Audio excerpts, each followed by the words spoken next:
এবং তাকে 250 গেঞ্জি বানিয়ে দিতে হবে, এর জন্য কত টাকা লাগবে ডিটেল। এবং ঘটনার দিন আমাকে সে রিকোয়েস্ট করে, আজকে যারা এই যে আপনারা দেখছেন হাজার হাজার লোক, শত শত লোক, হাদির তো এত লোক ছিল না, কারণ সে আমাকে নিজেই রিকোয়েস্ট করেছিল যে ভাইয়া আপনি আমাকে 5-10টা পোলাপাইন দিয়েন, আর 16 ডিসেম্বরে 50টা ছেলে পেলে দিয়েন, যেন আমার পতাকাটা ধরতে পারে, আমি প্রোগ্রামটা সাকসেস করে দিতে পারে। তো দেখেন, তো ওই জায়গায় আমি তাকে আশ্বস্ত করি, ঠিক আছে আমি চেষ্টা করব।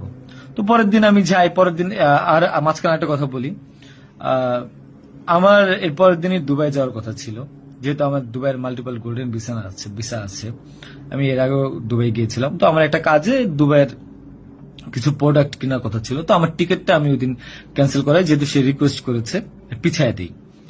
তো সে বাবদে যেহেতু 10টা বাজে প্রোগ্রাম, তো আমি ভোরবেলায় বের হই, আলমগীর আমার বাসায় ছিল, আর আমার ওয়াইফ বাচ্চা যেহেতু নরসিংদীতে থাকে, 5 আগস্টের পর তারা ওখানে সেটেল করে দিয়েছিলাম। তো থাকার পর সুবাদে আমি আমার বোনের বাসায় উঠেছিলাম, আমি কিন্তু অন্য কোথাও যাইনি, আমার বোনের বাসায় উঠেছিলাম ওদিন রাতে।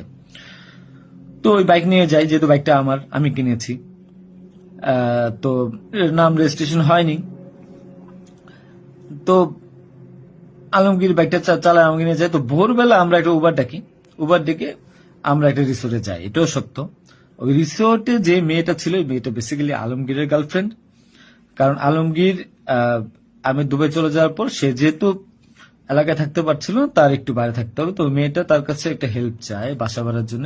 তো আলমগীর তার গার্লফ্রেন্ডকে হেল্প করার জন্য বলে, ঠিক আছে তুমি আজকে দেখা করো, আজকে আমাদের অনেক কাজ, তোমার সাথে আমি পরে দেখা করতে পারবো না। তো আলমগীরের সাথে আমি যাই, যাওয়ার পর 8টা-9টার দিকে আমি আবার চলে আসি, কারণ আমার এই টিকিটটা ক্যান্সেল করতে হবে, আবার হাদির প্রোগ্রামে যেতে হবে, ছেলে পেলেও নিয়ে যেতে হবে। তো আমি প্রিপারেশন নিয়ে সকালবেলা চলে আসি। আসার পর এখানে যে মেয়েটার গার্লফ্রেন্ড বানানো, মিথ্যা বানোয়াট একটা প্রচারণা, মানে এর চেয়ে লেম জঘন্য কোনো কিছু হইতে পারে না এই দেশে। মানে আমাকে আসামি করেছেন